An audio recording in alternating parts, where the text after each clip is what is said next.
James Lovell grew up in Cleveland, Ohio, his imagination fueled by science fiction and the early days of rocketry. He built model rockets, dreaming of one day reaching the stars himself.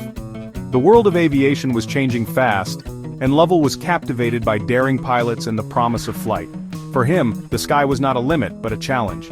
He poured himself into science and math, knowing these were the keys to his dream. Every lesson learned was a step closer to space. Lovell's focus and determination set him apart, guiding every decision he made. That unwavering drive would one day be tested far beyond the world he knew. Lovell's journey took flight in the U.S. Navy, where he became a skilled aviator and test pilot. He learned to trust his training and instincts, flying from aircraft carriers and mastering high-speed flight. When NASA called for astronauts, Lovell applied, rejected at first, but undeterred. His persistence paid off in 1962 when he joined NASA's New 9. Training was intense, science, engineering, and endless simulations. Lovell's calm under pressure earned him respect and key assignments. He flew Gemini 7 and Gemini 12, setting endurance records and perfecting space maneuvers. These missions made him one of NASA's most experienced astronauts. Lovell was ready for the next giant leap, a flight to the moon. As the space race captivated the world, NASA set its sights on even more ambitious goals. By 1970, after the success of several Apollo missions, Jim Lovell, a veteran astronaut with a wealth of experience, was handpicked to command Apollo 13. The mission's objective was clear: to explore the Fra Mauro Highlands on the moon, a region believed to hold valuable clues about the moon's formation and early history. This area was of particular interest to scientists back on Earth. He and his crew, Fred Hayes and Jack Swigert, were carefully selected for their expertise and compatibility. They trained relentlessly, pushing themselves to their limits in simulations and drills. Their training involved mastering every intricate system and emergency procedure of the Apollo spacecraft. They needed to be prepared for any eventuality. A last-minute crew change brought Swigert aboard, replacing Ken Mattingly due to exposure to measles. But Lovell's steady leadership, calm demeanor, and extensive experience kept the team strong and focused amidst the unexpected change. On April 11, 1970, Apollo 13 launched smoothly from Kennedy Space Center, a testament to the years of planning and preparation. The crew settled into their routine, performing checks and adjustments as they made their way towards the moon. The Earth faded behind them, shrinking into a distant blue marble. They shared their journey with the world through televised broadcasts, offering glimpses into the wonders of space travel. Broadcasting from space, captivating audiences with their descriptions of the cosmos. They were diligently preparing for the lunar landing, meticulously reviewing procedures and equipment. The mission patch, Ex Luna Scientia, from the moon, knowledge, perfectly captured their hope and the spirit of scientific discovery that drove the Apollo program. Everything was going according to plan, with Mission Control in Houston monitoring every aspect of the flight. The moon grew larger and larger in their windows, a stark and beautiful landscape drawing them closer. But just as their dream of walking on the lunar surface was within reach, fate intervened, throwing the mission into unforeseen peril. The mission's greatest challenge, a true test of human ingenuity and resilience, was about to begin. Lovell's leadership and the crew's ability to work together under immense pressure would soon be tested as never before. 56 hours into the mission, the Apollo 13 crew was settling into the routine of space travel. They were focused on the tasks ahead, unaware of the looming crisis that would soon test their skills and courage. The journey to the moon was proceeding as planned, with the crew diligently performing their duties. Then, a seemingly innocuous procedure, a routine stir of the oxygen tanks, triggered a catastrophic disaster. This was a standard procedure, designed to ensure accurate readings, but on this occasion it would have unforeseen and devastating consequences. Suddenly, a loud bang shook the spacecraft, reverberating through the entire structure. It was an ominous sign, a clear indication that something had gone terribly wrong. The crew was immediately on alert, trying to assess the situation. Alarms blared throughout the command module, piercing the silence with their urgent warnings. Red lights flashed on the control panels, signaling multiple system failures. Warning lights flashed incessantly, painting the cockpit in an unsettling glow. Emergency indicators lit up one after another, confirming the severity of the situation. The astronauts knew they were facing a critical emergency. In the midst of the chaos, Jack Swigert's calm words cut through the noise. "Okay, Houston, we've had a problem here. signaled the beginning of a crisis that would captivate the world. His composed demeanor belied the gravity of the situation unfolding around him.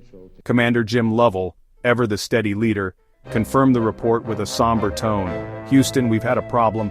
His voice reflected the weight of the situation but also a determination to find a solution. Looking out the window, Lovell witnessed a horrifying sight. Precious oxygen venting rapidly into the vacuum of space. It was a stark visual confirmation of the damage to the service module. The command module, the heart of the spacecraft, was now critically crippled, its systems failing one by one. The mission's primary vessel was no longer fully functional. The dream of walking on the lunar surface was over. The moon landing mission was officially cancelled. The focus shifted immediately from exploration to survival. Now, with their primary mission scrubbed, survival became the only mission objective. Every decision, every action was now geared towards getting the crew back to Earth alive. Power and oxygen, the lifeblood of the spacecraft, dwindled rapidly, creating a desperate race against time. The crew had to conserve every resource to make it back home. The crew faced a cold, dark, and increasingly desperate journey home in a dying ship, relying on their ingenuity and training to overcome the odds. The conditions were harsh, and the future uncertain. No astronaut had ever trained for this specific scenario. The Apollo 13 crew was facing a situation unlike anything they had prepared for. They would have to improvise and adapt to survive. In the face of unimaginable adversity, Lovell's calm demeanor and unwavering resolve became the crew's anchor, guiding them through the darkest hours. His leadership was crucial to maintaining morale and focus. The world watched with bated breath as Apollo 13's fate hung precariously in the balance, unsure if the crew would ever return home. News outlets around the globe covered the unfolding drama. Back on Earth, the race to bring them home had begun, with engineers and scientists working tirelessly to devise a plan for their rescue. Every minute counted in this desperate effort. With Odyssey failing, the crew retreated to the lunar module Aquarius. Never meant for such a journey. They shut down systems, rationed water, and endured freezing temperatures. Sleep was scarce. Exhaustion and dehydration set in. Lovell kept his crew focused, breaking down survival into small, manageable steps. He hid his own fears, providing steady leadership. The biggest threat: rising carbon dioxide. NASA's engineers devised a creative fix using duct tape and plastic bags to adapt square filters to round holes. The crew built the device, saving themselves from suffocation. Every hour was a test of ingenuity and willpower. Together, they pressed on through the darkness. Jim Lovell, the commander of Apollo 13, faced a crisis that would test the limits of human ingenuity and leadership. His calm demeanor and decisive actions in the face of unimaginable adversity became a beacon of hope, not just for his crew, but for the entire world watching anxiously from below. In the cold vacuum of space, with their spacecraft crippled by an oxygen tank explosion, mission control became the mission's lifeline. Every calculation, every instruction, every word of encouragement was crucial to their survival. Recognizing the importance of unity, he kept Hayes and Swigert actively involved in problem-solving, ensuring they felt like integral parts of the solution, not just passengers along for a perilous ride. By fostering teamwork and trust, Lovell created an environment where open communication and collaborative problem-solving could flourish, essential elements when every decision carried life-or-death consequences. There was no room for panic. Panic would only cloud judgment and waste precious time. Only deliberate, calculated action could offer a chance of survival. As they swung around the far side of the moon, a silent, desolate landscape unseen by human eyes, the radio silence underscored their profound isolation, a stark reminder of the vast gulf separating them from Earth and the fragility of their situation. Lovell refused to dwell on lost dreams of lunar exploration, the mission they had trained so hard for, now irrevocably altered. He was a pragmatist, focusing instead on the immediate and critical task, charting the next step home, a journey fraught with peril. He balanced the immense technical demands of piloting a damaged spacecraft with the equally important human needs of his crew, recognizing that their mental and emotional well-being was paramount to their survival. Every resource, power, water, oxygen, became a precious commodity, each drop and watt meticulously accounted for. Every action, every system adjustment was managed with utmost care and precision.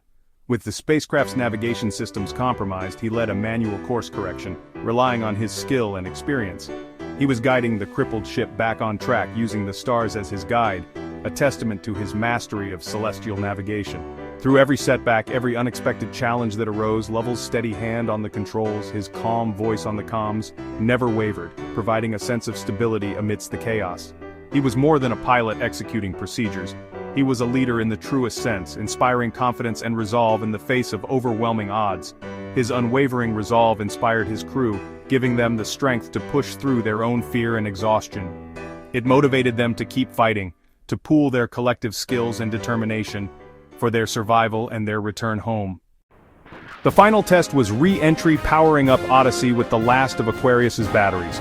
The world held its breath as Apollo 13 streaked through the atmosphere. After a tense radio blackout, parachutes blossomed over the Pacific. Lovell and his crew were home. Their successful failure became a symbol of ingenuity and courage. Lovell's calm leadership inspired millions and defined his legacy. He never walked on the moon, but he showed the world the true meaning of heroism. Jim Lovell's story endures a testament to the power of dreams, teamwork, and unbreakable will.